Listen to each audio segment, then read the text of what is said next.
और दूसरे भाई बहन बाद में सब अमेरिका में सेटल हो गए हैं। हमारे 6 भाई और 2 बहनें, और मैं बड़े मेरे भाई और मैं ही इंडिया में थे।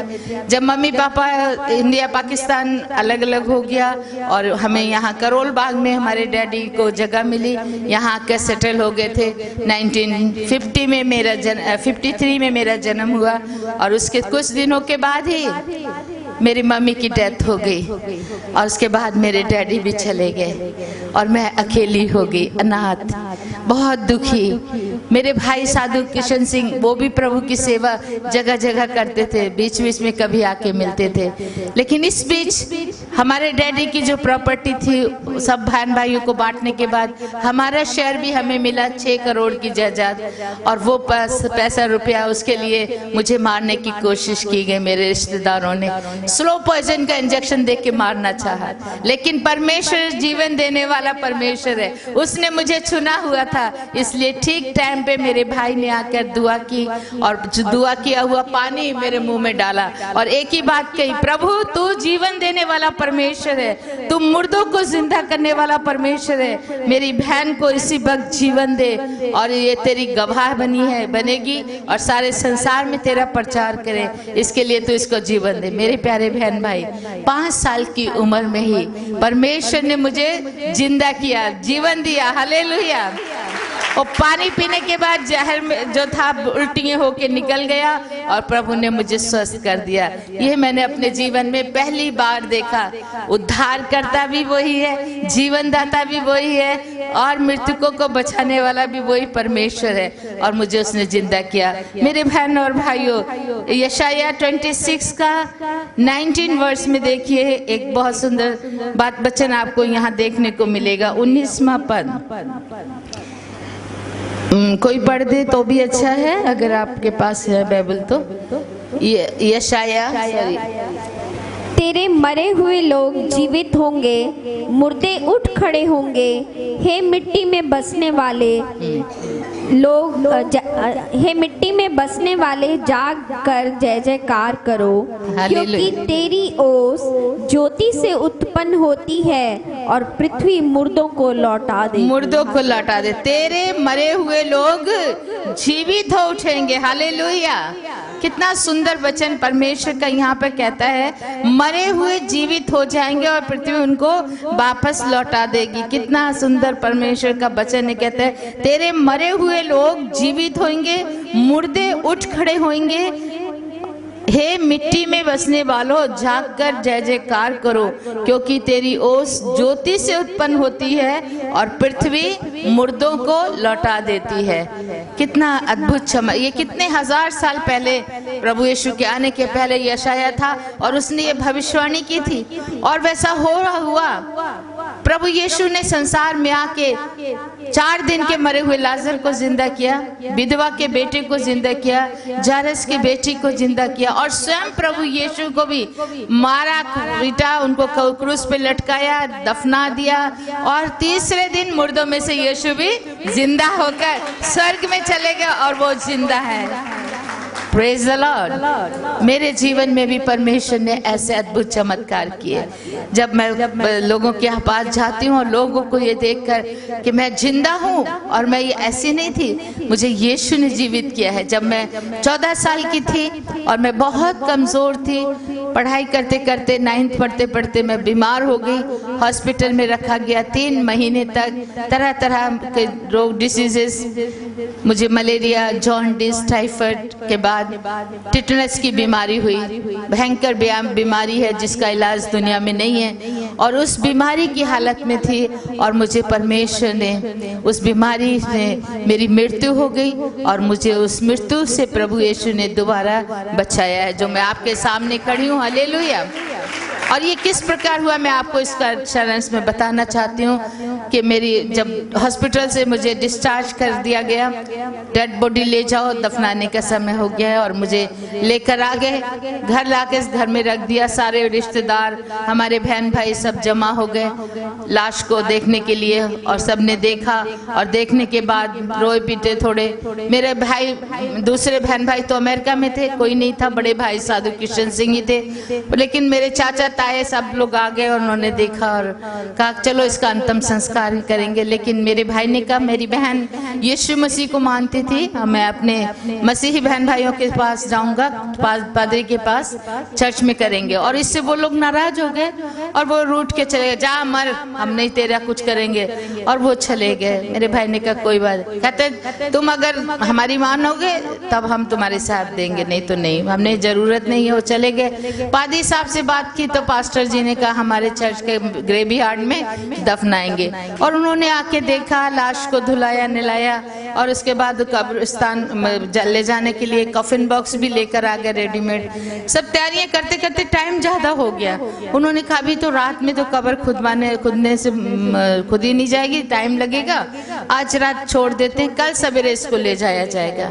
और पादी साहब भी दुआ करके चले गए। उस वक्त मेरे ब्रदर अकेले बैठे, रात तक बैठे दुआ कर रहे थे, और दुआ के बाद उनको भी नींद आने लगी। उन्होंने कहा मैं बैठ के अब क्या करूंगा, चलो मैं भी थोड़ा सा सो जाता हूँ, सवेरे ही तो दफनाना है। और उन्होंने अपनी बाइबल ली, ये जीवनदायक वचन, परमेश्वर का वचन, और इस वचन को लेकर उन्होंने मेरे सिर के पास रखकर कहा, हे पिता, जो तेरी इच्छा है तू कर, मेरी बहन को की आत्मा को तेरे हाथों में सौंप देता हूँ। और इतनी बात कहकर वो जाकर अपने बिस्तर पर लेट गए और उनको गहरी नींद आ गई।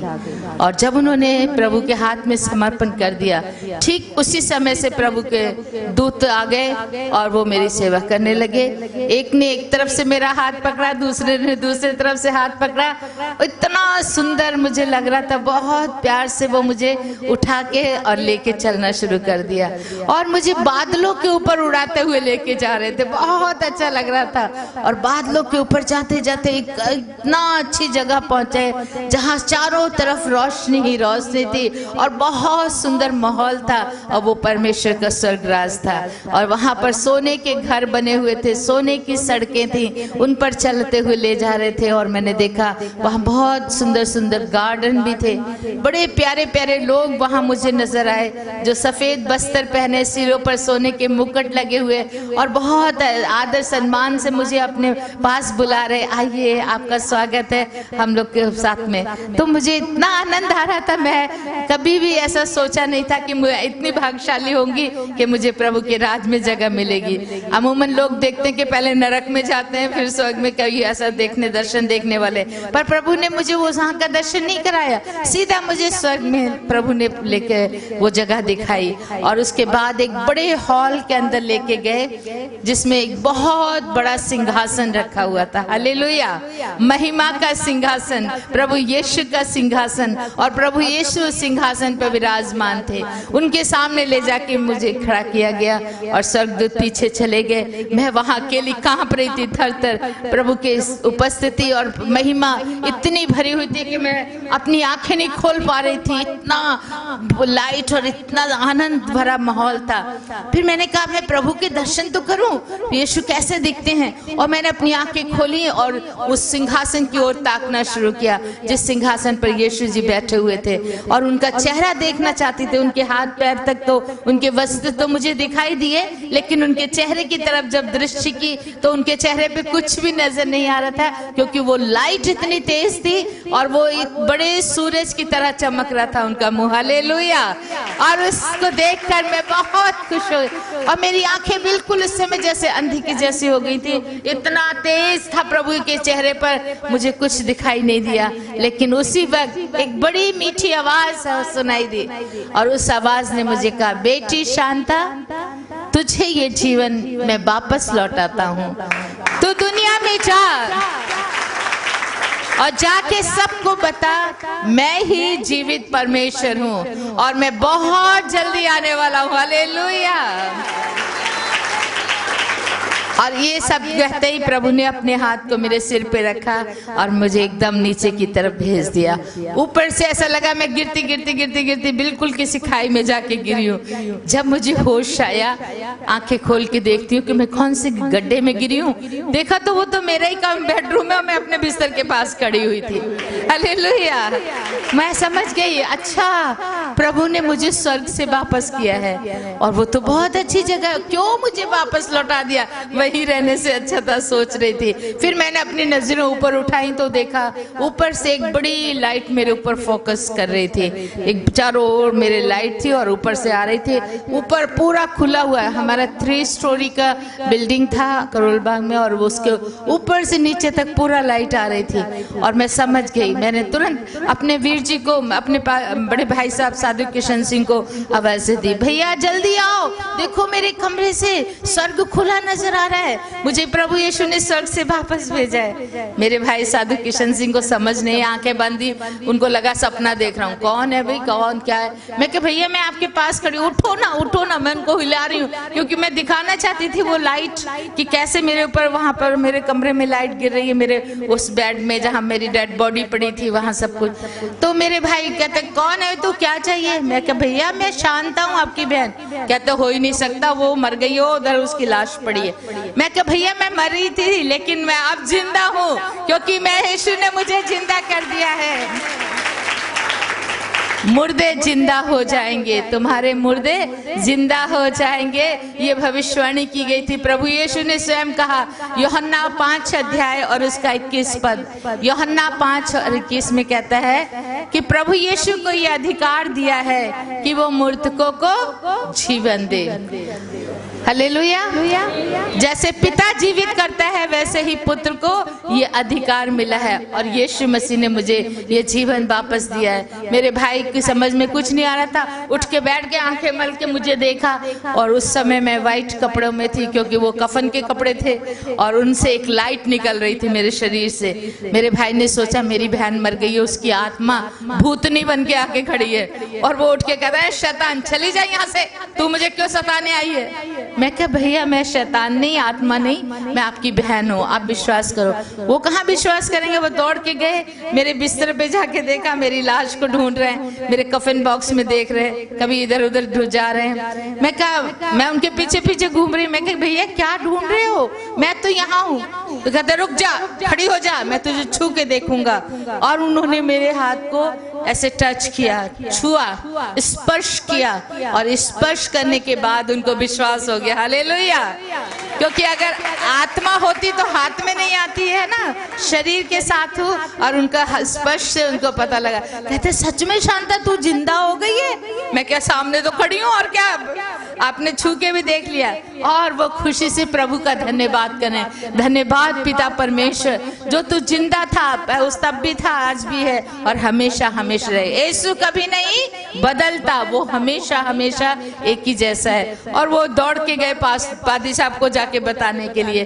पादी साहब ने कहा रे भाई साहब इतनी जल्दी मची आपको, अभी थोड़ा कब्र खुदवाएंगे तब होगा जनाजा, तभी उठेगा। कहते नहीं अब आपके यहाँ जनाजा देने की जरूरत नहीं है। वो कहते क्या बात हुई, वो दूसरे कहीं और जलाने के लिए ले जा रहे हैं। नहीं जी, मेरी बहन को यीशु मसीह ने जिंदा कर दिया।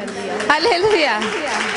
अब पादरी साहब ने मेरे भाई को कहा, भाई साहब, पादरी साधु जी आप सो गए थे क्या? जी बिल्कुल मैं सो गया था रात को। ओ तभी आपने कोई सपना देखा होगा, वो जिंदा नहीं हुई है, वो मरी है, लाश है वहां पर। मेरे भाई ने कहा वहां लाश नहीं है, आप चल के देखो वो जिंदा खड़ी है। और पादरी साहब भी भाग कर आए और मुझे जिंदा देखकर बहुत प्रभु का धन्यवाद दिया। और उन्होंने कहा बाइबल से मैंने हजारों बार लोगों को बताया लेकिन आज मैंने देख लिया है यीशु आज भी जिंदा करता है। हालेलुया। यूहन्ना 1 अध्याय और उसके 4 पद में पढ़िए, वहां क्या कहता है, उसमें जीवन था और वो जीवन मनुष्यों की ज्योति था। यूहन्ना 1 का 4 पद, किसमें जीवन था? यीशु मसीह में। उसके पहले वचनों में ऊपर से पढ़ो, वहां लिखा है आदि में वचन था, वचन परमेश्वर के साथ था और वचन ही परमेश्वर था, और वो वचन देहधारी हुआ और हमारे बीच में आके रहा। और वो कौन था? यीशु मसीह।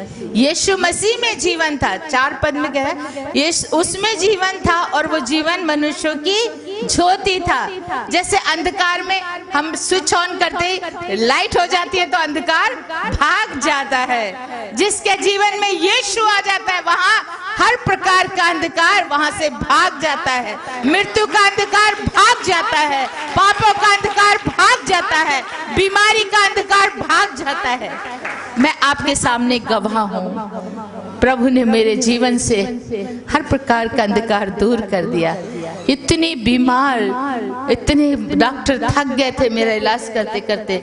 3 महीने मैं बिस्तर पे थी हॉस्पिटल के बेड में, बचने की कोई आशा नहीं थी। भयंकर बीमारी टिटनेस जिसका कोई इलाज नहीं, उसमें मेरी मृत्यु भी हुई। मुझे प्रभु ने स्वर्ग का दर्शन कराया, हालेलुया। और आज इस संसार में मुझे उसने भेज दिया है, जाओ बेटी हर जगह जाके बताओ कि मैं ही जीवित परमेश्वर हूँ और बहुत जल्दी आने वाला हूँ। और ये है क्योंकि उसके हम गवाह हैं और हम यीशु के दास हैं। वो हमसे ये सेवा चाहता है कि सबको बताना। उसी दिन मैंने निर्णय कर लिया, पहले वाली शांता मर गई है, मेरा पहला जीवन खत्म। ये जीवन यीशु की देन है, यीशु ने मुझे दिया है। आज से मैं यीशु के लिए जीऊंगी, यीशु के लिए मरूंगी, उसी की सेवा करूंगी, मुझे और कुछ नहीं चाहिए। एक बाइबल ले ली अपने भाई के साथ सीने से लगाकर, आज के बाद मुझे कुछ नहीं चाहिए। हजारों लोग मुझे देखने के दौड़े आ रहे थे। मरी हुई लड़की पुनर्जीवित हुई है, पुनर्जीवित हुई है। पेपरों में भी छप गया, इश्तार भी बांट दिए पारी साहब ने, सब लोग को खबर दी। लड़की कल मर गई थी, वो देखो जिंदा है, यीशु ने जिंदा किया। लोगों की भीड़ मुझे देखने आई। वो पहला दिन था, 1967 की बात है। 29 दिसंबर को मैंने खड़े होकर सबको गवाही दी, मैं हूँ वो लड़की जो मर गई थी और आज जिंदा हूँ। यीशु ने मुझे जिंदा किया, हालेलुया। और इसके बाद मेरे रिश्तेदारों को बहुत गुस्सा आया क्योंकि लोगों ने यीशु को विश्वास किया। वो कहते चुप करो, जाके बैठ जाओ। बड़े आए बहन भरा दो ही प्रचार करना, मारना शुरू कर दिया, लोगों को भी भगा दिया और हमें एक कमरे में बंद कर दिया। कहते यीशु को छोड़ दो नहीं तो आज तुम्हारा आखिरी दिन है। हमने कहा कभी नहीं। जिसने हमें प्यार किया, जिसने हमें जीवन दिया, हम उसको छोड़ सकते हैं? कभी नहीं छोड़ेंगे, मर जाएंगे लेकिन यीशु को नहीं छोड़ेंगे। और उन्होंने रात के 2-2:30 बजे का समय था, बंदूकें देकर 2 लोग को भेज दिया, इनको मारो और भाग जाओ, हम बचा लेंगे तुम्हें, कोई किसी को पता नहीं लगना चाहिए। रात का समय था, हमारे हाथ पर बांध के मार पीट के एक कमरे में बंद कर दिया था। देखने वाला, बचाने वाला कोई नहीं था। चुपचाप मार के वो भागना चाहते थे। गोलियां से तान दी, बंदूकें। कहाँ है तुम्हारा यीशु? अभी बचा सकता है? हमने कहा बिल्कुल, वो सब कुछ कर सकता है, लेकिन हमारा एक कहना है, मरना हमारे लिए मसीह है, जीना हमारे लिए लाभ है। हम दोनों तरह से खुश हैं। अगर जिएंगे तो मसीह के लिए जिएंगे और मरेंगे भी तो खूब लाभ है, स्वर्ग मिलेगा, हालेलुया। इससे बड़ी कीमत और इससे बड़ा इनाम और क्या हो सकता है? हम तैयार हैं। और वो गोली मारने वाले थे, अभी निशाना उन्होंने तान लिया था, शूटिंग करने वाले थे, गोली निकलने में कुछ ही क्षण बाकी थे। एक आवाज आई, हैंड्स अप। हैंड्स अप की आवाज सुनते ही ये जो ऐसे मार रहे थे, इनके हाथ हिल गए। पीछे घूम के देखा तो पुलिसमैन वहां पर जमा हाजिर थे और पुलिस वालों ने उनको अरेस्ट कर लिया, बंदूकें छीन ली। हमने आंखें खोल के देखा, सामने पुलिस को देख के प्रभु का धन्यवाद किया, हालेलुया। और ऑफिसर को पूछा, सर आपको किसी ने खबर दी, आप कैसे समय पे पहुंच गए? कहते हमें किसी ने खबर नहीं दी, हमें मालूम भी नहीं था। हम तो नाइट गार्ड है, पुलिस, नाइट पुलिस, और उस गली में जाना था, पता नहीं कैसे हमारे कदम इस ओर खींचे चले आए और हमने देखा ये लोग आपको शूट कर रहे हैं। प्रभु का धन्यवाद हो। उनको भेजने वाला कौन था? यीशु मसीह। ठीक समय पे तीसरी बार मुझे मौत से यीशु मसीह ने बचाया। मैंने देख लिया, मैंने पक्का कर लिया, कोई चीज 3 बार पक्की हो जाती है ना, 3 बार। यीशु ने मुझे पूरी तरह से जीवन दिया। मेरे प्यारे बहन भाइयों, मैंने कहा बस मुझे ना ये धन दौलत, दौलत, ना ये रिश्तेदार, ना ये घर बार, ये ना ये वो चाहिए। मैं प्रभु की सेवा के लिए जाऊंगी। अपनी बैबुली अपने भाई के साथ घर से निकल गए। पुरानी दिल्ली सब्जी मंडी और रेलवे स्टेशन तक जाना था। अपनी गाड़ी में बैठ के वहां तक जाने का सोचा। हमारे पास 2 कारें थी, मेरे ड्राइवर लेके जा रहा था। हमारी गाड़ी पर भी हमारे रिश्तेदारों ने 2 बार फायरिंग की। बिल्कुल सामने आके, इधर से एक कार आ गई, इधर से एक कार आ गई। पहले ये वाले आगे आए और उन्होंने हमारी गाड़ी को ओवरटेक करने की कोशिश की और सीधे बिल्कुल पास में आके जिधर मेरे भाई बैठे थे उनके सिर का निशाना लेके गोली दाग दी। लेकिन जैसे ही गोली निकली, ठीक उसी समय ऐसा लगा जैसे किसी ने हमारा सिर पीछे कर दिया। दोनों भाई के, बहन भाई का सिर पीछे चला गया। गोली इधर से उधर खिड़की में चली गई, हमें नहीं लगी। हालेलुया। दूसरी फायरिंग भी ऐसे हुई, वो भी गोली उधर चली गई, हमें नहीं लगी। तो इस तरह 5 बार हमें मौत से प्रभु ने बचाया। इसी दिल्ली शहर की बात है। वहां से हम थोड़ा दूर था, वहां तक स्टेशन पहुंच गए और सोचा प्रभु जी जहां तू ले जाना चाहता है वहां की गाड़ी हमें दिखा, हम वहीं जाएंगे। तो वो जैसे स्टेशन पहुंचे, आसाम की ट्रेन खड़ी थी और हम उसमें देख के सोचा यहीं चले जाएंगे, प्रभु शायद हमें आसाम ले जाना चाहता है। हमने कभी आसाम का नाम नहीं सुना, कभी गए नहीं, कुछ किसी को जानते नहीं। भाई ने कहा चलो टिकट ले लेता हूँ। जब उन्होंने पॉकेट में हाथ डाला तो उनका मनी पर्स नहीं था। अरे मनी पर्स भी घर में छोड़ के आ गए और पॉकेट में मेरे एक पैसा भी नहीं है, अभी टिकट का क्या करें। ठीक उसी समय यहाँ के एक पास्टर दौड़े आए, उन्होंने बताया आपके रिश्तेदार तलवारें लेकर आपको मारने के लिए आ रहे हैं, आप जल्दी से जल्दी शहर छोड़कर चले जाइए। जैसे उन्होंने आके बोला, हमने कहा हाँ जी हम तो जाने के लिए तैयार हैं, गाड़ी भी तैयार है, लेकिन हमारा पर्स तैयार नहीं है, वो घर में छूट गया, टिकट के लिए पैसे नहीं है। वो तुरंत कहते हैं कोई बात नहीं मेरे पास है, मैं लेके आता हूँ। उन्होंने टिकटें लाई और हमें चलती गाड़ी में जल्दी से उठा दिया और गाड़ी चलती जा रही है। तो भी मेरे भाई ने पूछा पाजी साहब वहाँ के किसी भाई बहन का कोई एड्रेस है तो मुझे बताइए, हमारे पास तो कोई एड्रेस नहीं है। भाई साहब को याद था, उन्होंने जल्दी जल्दी अपनी डायरी से निकाला पेपर और फाड़ के उस पर लिखकर एड्रेस देना चाहा और कुछ रुपए भी देना चाहा हमारी जर्नी के लिए, लेकिन वो दे नहीं सके। गाड़ी इतनी फास्ट हो गई, वो देते रह गए और वो भी नीचे गिर गया, हाथ में हमारे नहीं आया और हम लोग उसमें सफर करना शुरू कर दिया, किसी भी एड्रेस के बिना, एक भी पैसे के बिना। कहाँ जा रहे हैं हमें पता नहीं, कितना दूर है ये भी पता नहीं था, क्या होगा ये भी पता नहीं, लेकिन एक विश्वास था, यीशु हमारे साथ है। हालेलुया। प्रभु यीशु ने कहा तू ना डर ना घबरा, मैं तेरे साथ हूँ और मैं तुझे कभी नहीं छोड़ूंगा, मैं जगत के अंत तक तुम्हारे साथ हूँ। ये प्रभु का वादा है और उसी भरोसे चल पड़े। मैं छोटी थी, अभी कुछ जानती नहीं थी, इतनी बड़ी बीमारी के बाद प्रभु ने मुझे चंगाई दी और मैं ठीक थी, मृत्यु को में से जिंदा किया। और इतनी कमजोर थी, उस समय बच्चों को तो खाने की आदत होती और मैं काफी बड़े परिवार से संबंधित हूँ। मेरे पापा डिस्ट्रिक्ट कलेक्टर थे, किसी चीज की कमी तो थी नहीं घर में। कभी भूख नंग क्या होती है मैंने कभी अनुभव नहीं किया, मैं जानती भी नहीं थी, हर चीज मुझे उपलब्ध थी। लेकिन ये पहला दिन था मेरे जीवन का, कहूँ तो परीक्षा। प्रभु के लोगों को प्रभु पहले टेस्ट करता है ना, इंटरव्यू में पहले इंटरव्यू लेते फिर जॉब मिलता है जैसे, और इसी तरह ये हमारा इंटरव्यू कहें या परीक्षा कहें तो मुझे ये पहला सहना बहुत मुश्किल था। भूखे रहना पड़ेगा, मेरे भाई ने कहा, प्यासे रहना पड़ेगा, देश विदेश जाना पड़ेगा, कोई तो पसंद करेंगे तो ग्रहण करेंगे, कोई नहीं तो धुतकार देंगे। शांता, ये बहुत मुश्किल जीवन है। साधु बनकर जीना, आपने फिल्म में देखा साधु सुंदर सिंह की, मेरे मामा जी की, कितना मुश्किल था।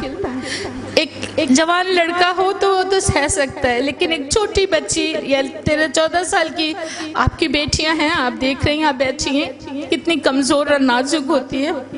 और उस हाल में मैं बहुत भी कमजोर थी और मेरे भाई ने मुझे समझाया, शांता बहुत मुश्किल जीवन है, तुम रहने दो, तुम घर वापस जाओ और तुम स्कूल में पढ़ो। मैं कहा नहीं, मैं अब पढ़ूंगी प्राइवेट, लेकिन मैं यीशु की सेवा करूंगी, क्या कितने भी दुख आए, चाहे मुझे भूखा रहना पड़े, नंगा रहना पड़े, लोग मुझे मारे पीटे सताए, मैं नहीं छोड़ूंगी यीशु को, मैं चाहूंगी, मैं यीशु की सेवा करूंगी। जिसने मुझे जीवन दिया है अब मैं उसकी हूँ, उसके लिए जीना है, उसी के लिए मरना है, नहीं रुकूंगी। और भूखे प्यासे उस ट्रेन में 5 दिन तक हमने सफर किया। एक टुकड़ा रोटी भी हमें खाने को नहीं मिला था, और एक बिस्किट या चाय कप भी लेने के लिए हमारे पास पैसे नहीं थे। मेरे भाई ने कहा किसी से मांगना नहीं है, किसी के आगे हाथ फैलाना नहीं है, देख दिया तो परमेश्वर तब खाएंगे। मांगना है तो परमेश्वर प्रभु यीशु से मांगना है, इंसानों से नहीं मांगना है। मैं कहा ठीक है मेरे भाई। हम इस तरह दुआ करते बैठे रहते, कोई खाना खाने के लगता वहां से उठ के दूसरी तरफ चले जाना, या बैठ के आंखें बंद करके दुआ में घुटनों पे बैठ जाना, और जब वो खत्म करते तब आंखें खोलते। हम किसी की तरफ देखेंगे भी नहीं, मांगेंगे भी नहीं। इस तरह 1 दिन बीता, 2 दिन बीता, 3, 4, 5 दिन। ऐसा मैंने सोचती हूँ अभी कि मैं अगर उससे प्रभु को नहीं जानती तो शायद मैं जरूर मर गई होती, क्योंकि 5 दिन कोई बच्चा भूखा रहे बहुत मुश्किल है ना। लेकिन मैं प्रभु का धन्यवाद करती हूँ, उसने मुझे ताकत दी, हालेलुया। और मैं इस तरह बैठी रही, सिर्फ पानी पीकर हमने गुजारा किया। मुझे आज भी याद है, और परमेश्वर ने मुझे थोड़ा भी कमजोर होने नहीं दिया। और इस तरह 6ठे दिन हम वहाँ रंगिया जंक्शन, असम का पहला स्टॉपेज है, गुवाहाटी से पहले आता है, वहाँ उतर गए। हमने कहा चलो चलो अब कोई चिंता नहीं है, किसी पास्टर के घर या किसी विश्वासी के घर चले जाएंगे और वहाँ हमें खाने को मिलेगा। और हम पूछकर लोगों से यहाँ कोई चर्च है, यहाँ कोई क्रिश्चियन बहन भाई है, कोई यीशु को जानता है, हम प्रभु का वचन बताते। लोग कहते नहीं नहीं हमने नहीं सुना, जाओ जाओ जाओ, यहाँ कोई ईसाई नहीं है। पूरे शहर में हमने घूम घूम के देखा, एक भी चर्च नहीं, आज भी नहीं है। आप जाके देख सकते हो, उस शहर का नाम मैं दूंगी, एड्रेस दूंगी, रंगिया जंक्शन है, वहाँ कोई ईसाई नहीं, कोई चर्च नहीं, कोई प्रभु को जानता नहीं। पूरे दिन चल चल के पैर छिल गए, खून बहने लगा, भूख से बुरा हाल, कई बार बेहोश होकर नीचे गिर गई, फिर पानी के छींटे पाए, मुंह में पानी डाला, इस तरह उठाया। लास्ट में हमने कहा कहाँ जाए, कोई भी ग्रहण नहीं कर रहा है, सब धुतकार रहे थे, जाओ जाओ जाओ, हम लोग ईसाई नहीं, जाओ जाओ जाओ, हमारे यहाँ नहीं। उस समय बहुत अजीब सा माहौल था, और हम थक हार के वापस स्टेशन पे आके बैठ गए। स्टेशन पर तो हम बैठ सकते हैं, और किसी के यहाँ हम कहाँ जाएं। और बैठ के हम दुआ कर रहे, प्रभु जी पता नहीं तेरी क्या मर्जी है, तू हमें यहाँ लाया, तू ही बता हम क्या करें। जब हम ऐसी दुआ कर रहे थे, एक बूढ़ा आदमी हमारे पास आया, वो बुजुर्ग आके पूछता है किसको ढूंढ रहे हो, कहाँ जाओगे। हमने कहा चर्च ढूंढ रहे हैं, कोई क्रिश्चियन बहन भाई है तो उनका पता है तो बताओ। कहते ना ना है, ना है, मतलब यहाँ नहीं है कोई चर्च। ओ दूर एक जगह है, रंगी, उसको हरी सिंगा बोलते हैं, वहां पर है क्रिश्चियन मिशन हॉस्पिटल है, मिशन स्कूल है, क्रिश्चियन लोग केवल वहां रहते हैं, और यहाँ कहीं भी नहीं मिलेंगे आपको। बहुत दुख लगा, अरे ऐसी भी एक जगह है जहाँ एक भी क्रिश्चियन नहीं है। तो ठीक प्रभु तभी हमें यहाँ लेके आया, आप तो बढ़िया जगह हमें प्रभु ने लेके आया है। हम जाएंगे उस गांव में, कहाँ भी है वहां पहुंचेंगे और वहां से शुरू करेंगे। ऐसा सोच के मेरे भाई ने पूछा अच्छा भैया बताइए कितना दूर होगा और कैसे जा सकते हैं। कहते ये सामने टैक्सी खड़ी हैं, गाड़ियाँ खड़ी हैं। जब टैक्सी गाड़ी बोली तो हमने अपनी पॉकेट छूना शुरू कर दिया, क्योंकि पैसे तो थे नहीं, गाड़ी में कैसे जा सकते हैं बिना उसके। पूछा अरे भैया ये बताइए कि वहां तक चलकर जाने वाला कोई शॉर्टकट है ना? शॉर्टकट है, कितना है? ये जो है रेलवे लाइन, इसके ऊपर पर चलते चले जाइए, बहुत नजदीक है, ज्यादा नहीं है, केवल 10 किलोमीटर। 10 किलोमीटर और वो भी पैदल चलना। मेरे भाई ने मुझे कहा शांता चलो चलेंगे। मैं कहा भैया आप क्या बोल रहे हैं, मैं कभी 1 किलोमीटर भी पैदल नहीं चली। 2-2 कारें जिनके घर में हो कभी पैदल चलते हैं बच्चे। स्कूल भी जाना है तो कार में ड्राइवर जाके छोड़ के आता था। मैं कहा नहीं मैं नहीं चल सकती हूँ, मेरे में शक्ति नहीं है, मेरे पैर छिल चुके, 6 दिन की भूखी, मेरा मुश्किल है, प्रभु मदद करेंगे, मैं नहीं चलूंगी। मेरे भाई ने कहा अच्छा चलो तो प्रभु से मांगते हैं, प्रभु मदद करेगा, वो आशीष देगा। और मेरे भाई ने मेरे सिर पे हाथ रख के दुआ की, प्रभु मेरी बहन को शक्ति दे, हम चल के वहां जाएंगे। मेरी नजरों में वो दृश्य आ रहा है आज भी, उन बड़े बड़े पत्थरों पर, कांटों पर चलकर जाना। रेलवे लाइन के ऊपर क्या होते हैं, बड़े बड़े पत्थर, और रात का समय 6 बजे वहाँ घोर अंधेरा हो जाता है, वो सामने जंगल जाता है, बड़ा फॉरेस्ट था, उसके अंदर से चल के जाना पड़ा। जोंके, सांप, बिच्छू तरह तरह के हमारे पैरों में काटते और झंझना के रह जाता, गिर जाती ठाम से। रेलवे लाइन ट्रेन उसके ऊपर सिर में चोट लग गई, वहाँ से भी खून, हाथ पैरों से भी खून बह रहा है। फिर उठ के चलते चले जाना, इस तरह चलते गए चलते गए चलते गए। 10 किलोमीटर चलना बहुत मुश्किल होता है, जो चलने वाले नहीं हैं उनके लिए। मेरे भाई तो बहुत चलते थे, 20-20 किलोमीटर बर्फ के ऊपर चल के उन्होंने साधु सुंदर सिंह की तरह सेवा की है, लेकिन मैं कभी नहीं चली थी। मेरे लिए पहला मौका था चलने का, और वो भी पत्थरों पे, कांटों पे चलना बहुत मुश्किल।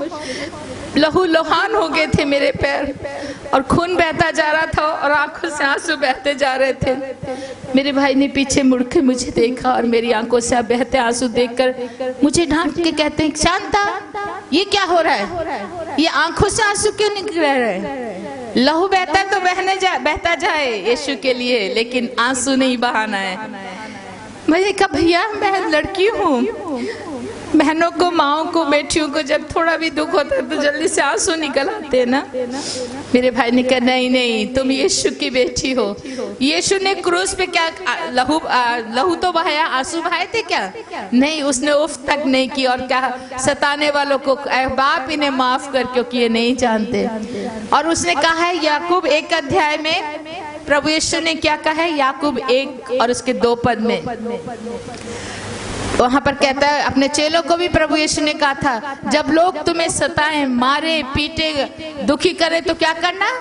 खुशियां मनाना, नाचना, गाना, क्योंकि तुम्हारे लिए स्वर्ग में बड़ा फल है। याकूब 1:2 में कहता है, ऐ मेरे भाइयों, जब तुम नाना प्रकार की परीक्षा में पढ़ो तो इसे बड़े खुशी की बात समझो, क्योंकि तुम्हारे लिए स्वर्ग में बहुत बड़ा उपहार है।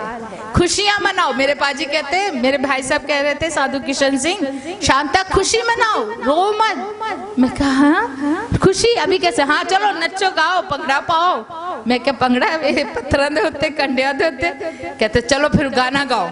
और फिर हम लोग गाना गाते गाते प्रभु की स्तुति करते उस गांव में पहुंच गए। रात के 12:30 बजे के टाइम में जाके एक दरवाजा खटखटाया और उस दरवाजा खोल पहले तो खुला नहीं बहुत देर तक। फिर मैं जोर से बोली, माँ जी, बहन जी, दरवाजा खोलिए।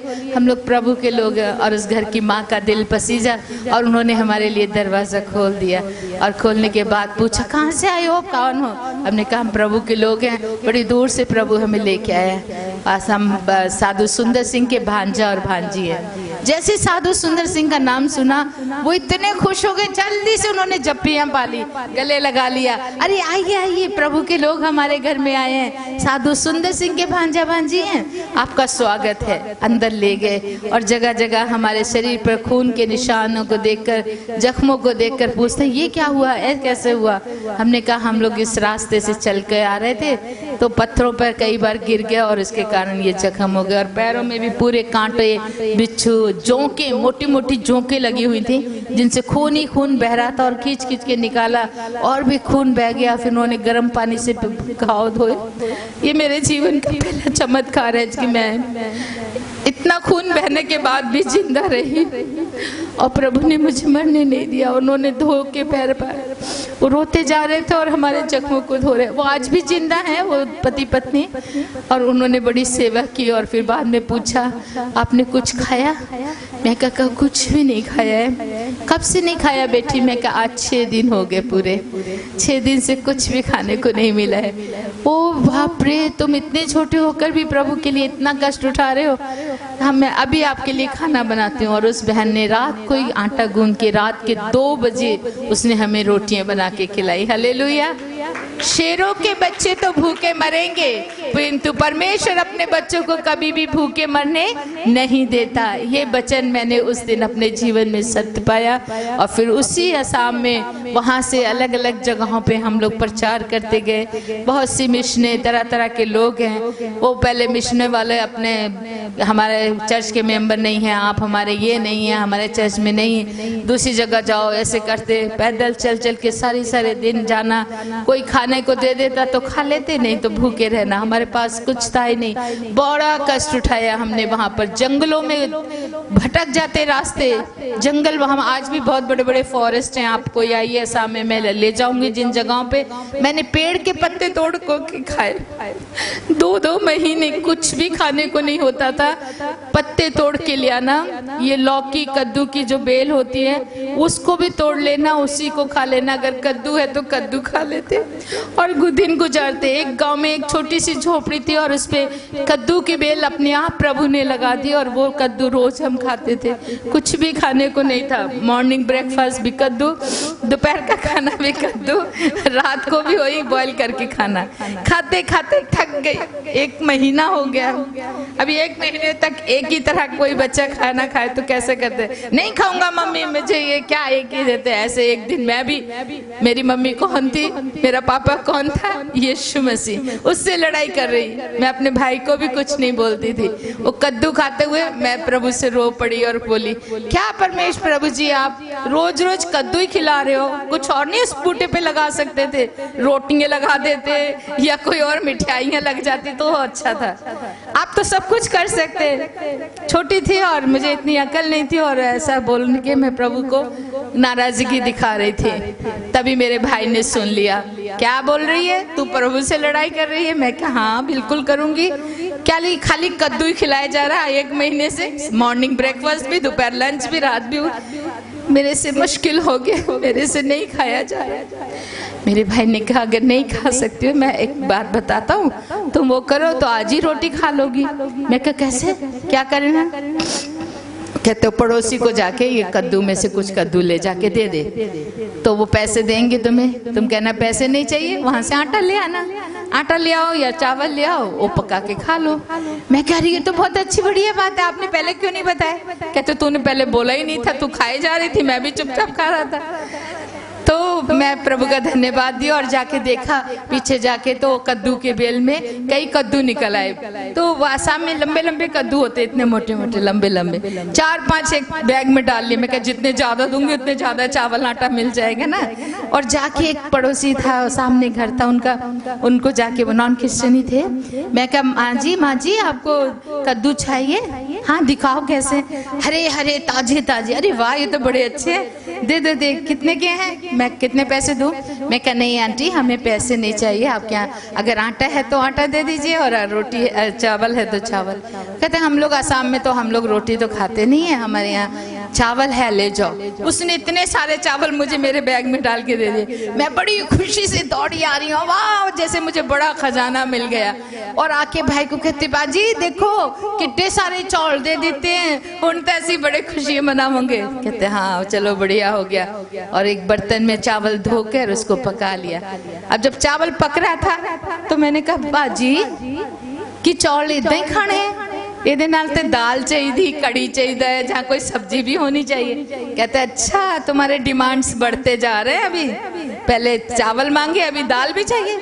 तो मैं कहा हाँ मुझे तो दाल खाने का मन कर रहा है। चलो ठीक है हम बना देते। मैं कहा आप कैसे बनाएंगे दाल? दाल भी किसी के घर से जाके मांग के ले आती हूँ कद्दू दे के। नहीं रुक मैं करता हूँ। तो उन्होंने चावल बनते बनते उसका जो पानी निकालते हैं, हम पंजाबी में पिच कहते हैं ना, वो पिच काट ली, उसकी निकाल ली और उसमें थोड़ा सा हल्दी डाल दिया, नमक डाल दिया और घोल के कहते ये लो दाल भी बन गई, चलो दाल चावल खाओ। मेरे प्यारे बहन और भाइयों, आप विश्वास करोगे कि नहीं, जब हम खाने लगे तो सच में एकदम बढ़िया दाल का स्वाद आ रहा था। हालेलुया। प्रभु ने उसको दाल में परिवर्तित कर दिया था और वो बहुत टेस्टी खाना। इस तरह प्रभु ने हमें बहुत दुखों के समय संभाला, बहुत मदद की। एक बार इसी तरह एक गांव में 7 दिन भूखे रहे। उस गांव में भी हम जाके प्रचार किया, किसी ने हमें खाना नहीं दिया। कोई हमने पूछता है, प्रचार सुनते बहुत खुश होते, बड़ा अच्छा जी, बहुत सोना, बहुत बढ़िया प्रचार, बहुत अच्छे गवाही, कह के thank you, God bless you, God bless you, जा रहे हैं बोल के सब चले जाते। किसी ने पूछा नहीं आप कहाँ रहते हो, आप क्या खाते हो, कहाँ से आए हो, कोई नहीं, बात नहीं करते। उनको भाषा भी वैसे नहीं आती थी, लेकिन हिंदी थोड़ी बहुत समझ लेते हैं, फिर भी वो लोग कुछ बोलते नहीं थे। और इस तरह 7 दिन उस गांव में हो गए, और 7वें दिन मैं पहली बार 7 दिन भूखी थी, और मैं बिल्कुल कमज़ोर हो गई, मेरा सांस निकलने लगा, मरने के करीब, मुंह गला सूख रहा है, दिल की धड़कन थक गई, और मैं छटपटाने लगी, गिर के रोने लगी। मेरे भैया मुझे देख नहीं सक रहे थे, उन्होंने अपनी बाइबल ली और वो चर्च में जाके बैठ के जोर जोर से प्रभु का धन्यवाद करने लगे। कहते मैं अपनी बहन को मरते हुए नहीं देख सकता, प्रभु तू चाहे तो मुझे भी ले जा, मैं जाने को तैयार हूँ। हम थक गए, पत्ते और हमसे खाए नहीं जा रहे हैं, खाना और है नहीं हमारे पास, इस गांव में किसी ने दिया नहीं है, तू जो मर्जी कर।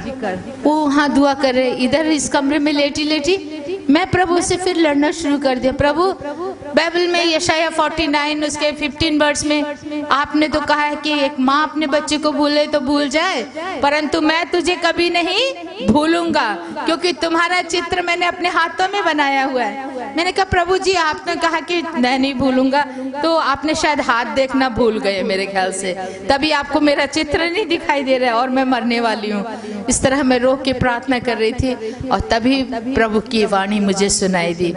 मुझे बहुत ही मीठी और गूंजती हुई आवाज आई, बेटी शांता उठ, उस कोने में देख, बेटी शांता उठ और उस कोने में देख। 3 बार ये शब्द आया।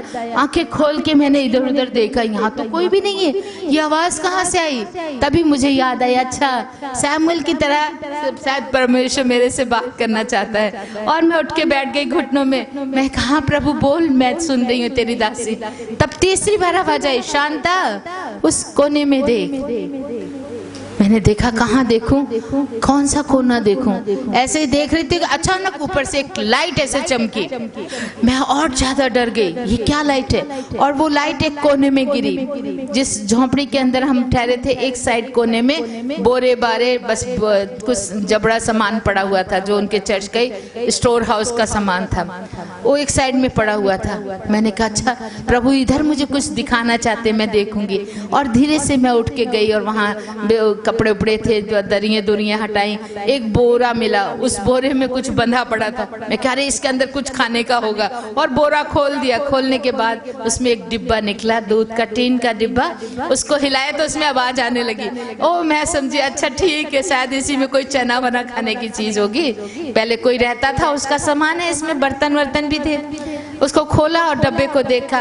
जब डिब्बे को खोल के देखा तो उसमें इतने से चावल थे, और उन चावलों को देख के मैं प्रभु का धन्यवाद पिता परमेश्वर, तू मुझे भूखा मरने नहीं देता, इसलिए तूने ये चावल मेरे लिए रखे। और उनको लेके मैं धन्यवाद किया। मैंने कहा इससे कच्चे तो खाएंगे तो पेट नहीं भरेगा, इसको पका लेती हूँ। और उधर ही से एक बर्तन लिया, वहाँ छोटा सा आग जलाने वाला चूल्हा था मिट्टी का, लकड़ियाँ लगाई और जला के पानी से धो के चावल पका लिए। चावल पकने के बाद मैं अपने भाई को जाके चर्च में बोल, भैया आ जाओ, बस हमारा प्रभु ने आज फास्ट ब्रेक करने का दे दिया है, खाना आ गया है। वो कहते हैं इधर तो कोई भाई बहन आया नहीं खाना लेके, तू कैसे कह रही है खाना मिल गया? मैंने कहा प्रभु ने दिया। कहाँ से दिया? मैं कहा छप्पर फाड़ के दिया है। वो हैरान हो के कहीं गई नहीं और छप्पर फाड़ के खाना? मैं कहा हाँ, प्रभु ने मुझे 3 बार उनकी आवाज मैंने सुनी, और प्रभु ने मुझे कहा उसमें देख, तो मैंने खोल के देखा और ये चावल मिले। वो बड़े खुश हो गए। चल ठीक है, अब तू तो छोटी है, तेरा भला हो जाएगा, तू नहीं भूख से मरेगी, तू इसको खा ले। मैं कहा नहीं वीर जी, आप खाएंगे तो मैं खाऊंगी, नहीं तो मैं भी नहीं खाऊंगी। तभी एक आवाज आई, मैं खाऊंगा ये खाना, मुझे दे। हम हैरान हो गए, ये आवाज कहाँ से? उधर इस झोंपड़ी के दरवाजे के बाहर एक बुजुर्ग खड़ा था। उसकी लंबी चिट्टी दाढ़ी, लंबे सिर के केस, और उसके आंखों की लाइट बड़ी तेज चमक रही थी, और उसका चेहरा बड़ा भोला, बड़ा प्यारा। और वो कहता है मुझे दे ये खाना, मैं खाऊंगा। हमने कहा ये बाबा जी चलो, हम लोग नहीं, आप ही खा लो। और हमने उनको बैठा दिया, और जो थोड़ा सा भात 7 दिन के बाद मिले खाना, वो भी उनको खिला दिया। और है क्या? हमने कहा नहीं जी और नहीं है। फिर उन्होंने पानी मांगा, पानी दिया। पानी के बाद मेरे भाई को कहते हैं, साधु किशन सिंह आपका एक जोड़ा वस्त्र मुझे दो, कपड़ा दो। मेरे भाई ने अपना कुर्ता उतार के उनको दे दिया, लीजिए। और कोई कपड़ा था ही नहीं चेंज करने के लिए, उसी को रात को धोते थे, उसी को पहनते। इवन मेरे पास भी एक ही ड्रेस कपड़ा हमारे पास नहीं है। सोच रही थी, मेरे भाई ने तुरंत अपना कमीज उतार के दे दिया। बूढ़े बाबा ने पहन लिया।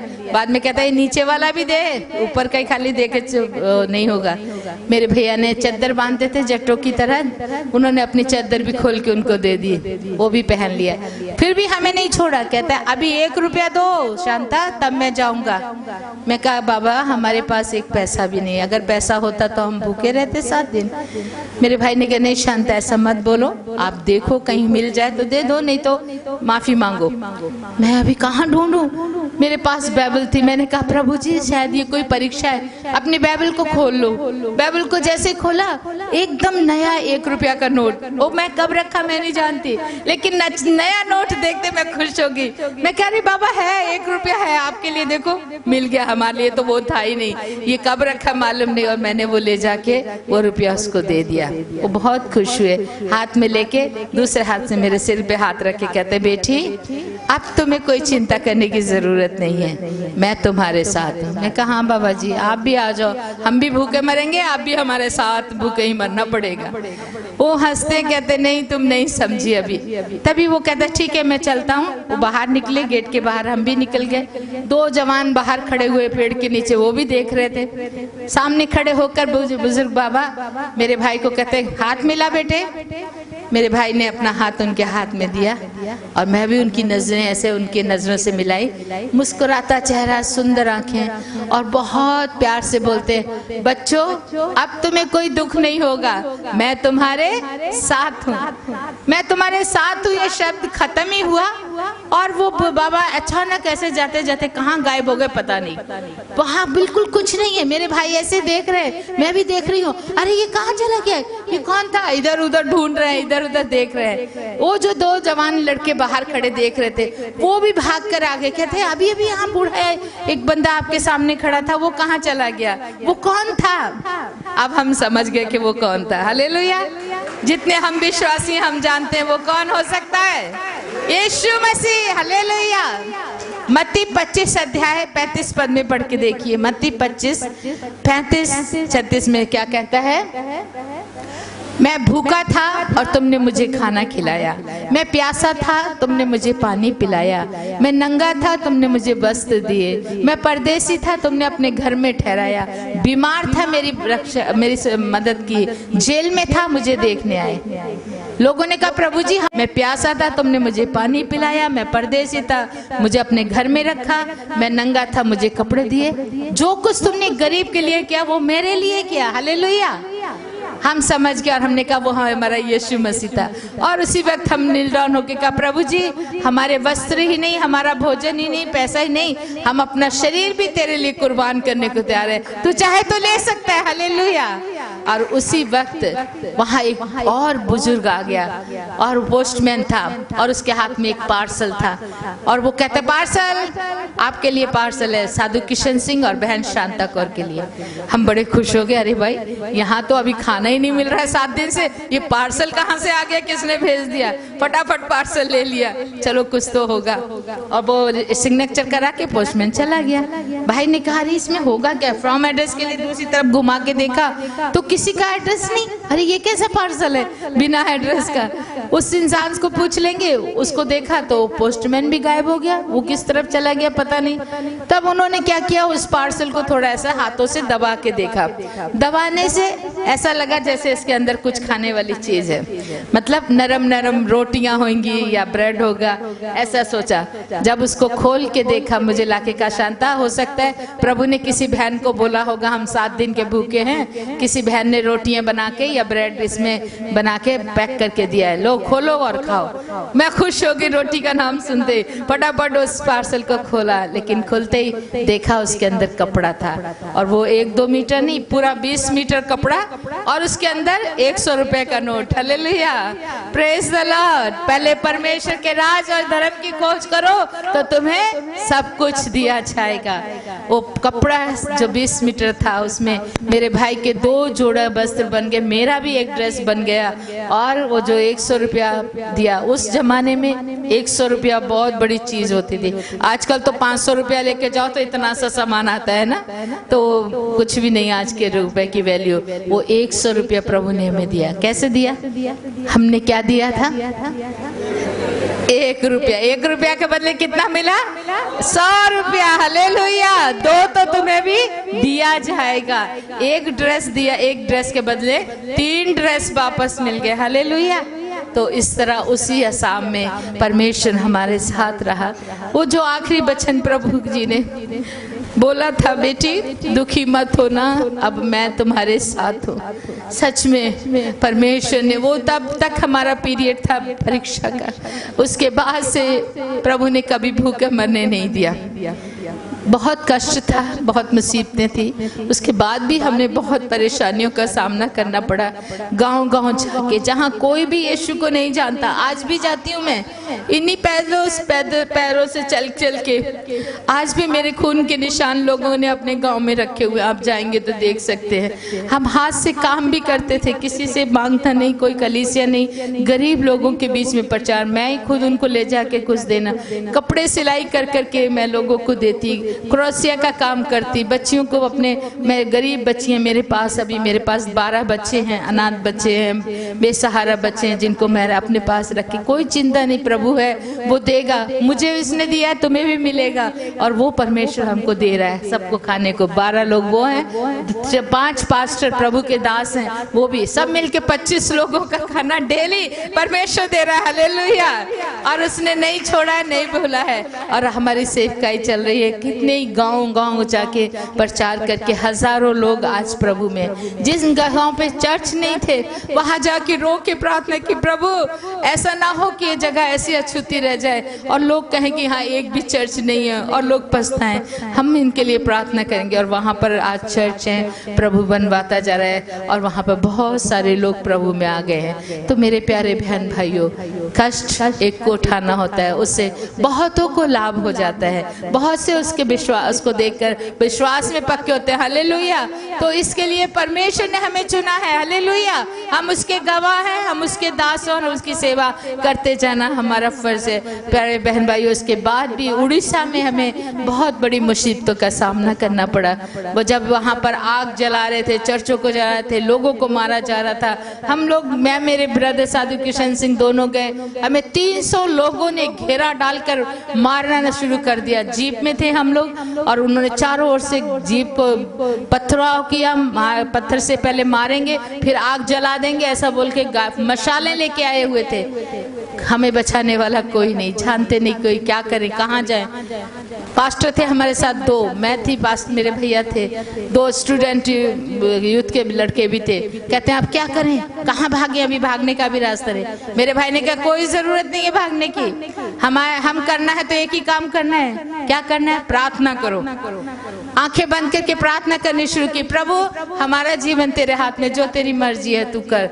जैसे हमने प्रार्थना की, अचानक ऊपर से एक लाइट फोकस हुई हमारी जीप के चारों तरफ, जैसे किसी ने एक बड़ी लाइट से हमें बांध दिया है। और वो लाइट की चमक इतनी तेज थी, हम लोग हैरान। हमने कहा कोई ऊपर से कोई कैमरे लगे हैं क्या, जो फोटो ले रहे, कोई जो ऐसा करके स्पार्क हुआ। और जो देखने वाले, मारने वाले थे, उन्होंने भी लाइट देखी, लेकिन वो भी नहीं समझे कि ये क्या हो रहा है। और उन्होंने पथराव करना शुरू किया, लाठियों से, बम से, भालों से ऐसे फेंक फेंक के मार रहे थे। लेकिन ना तो हमारी जीप में थोड़ी सी भी चोट लगी, ना हमको किसी को। हालेलुया। बिल्कुल सामने बैठे हम नजारा देख रहे थे। हमारे पास कैमरा भी नहीं था उस समय, ये मोबाइल वाला कैमरा भी नहीं होता। हमारे पास मोबाइल आज भी नहीं है, मेरे पास कैमरा भी नहीं है। जहाँ भी जाती हूँ ऐसे जाती हूँ, बैबुली है और इसी को लेके जाती हूँ, और छोटा मोटा कोई एक है उससे गुजारा करती हूँ। लेकिन वहाँ उस समय बड़ा फीलिंग हुई, अरे आज हमारे पास कैमरा होता तो हम उन लोगों को दिखा सकते, देखो इतने लोग यहाँ मारने आए हैं, चारों ओर से घेर रहे हैं, मार रहे हैं, लेकिन हमारी जीप में एक भी पत्थर नहीं लगा, हम दोनों बहन भाइयों को चोट नहीं लगी। इधर बीच में मैं बैठी हूँ, इधर ड्राइवर है, इधर मेरे भाई।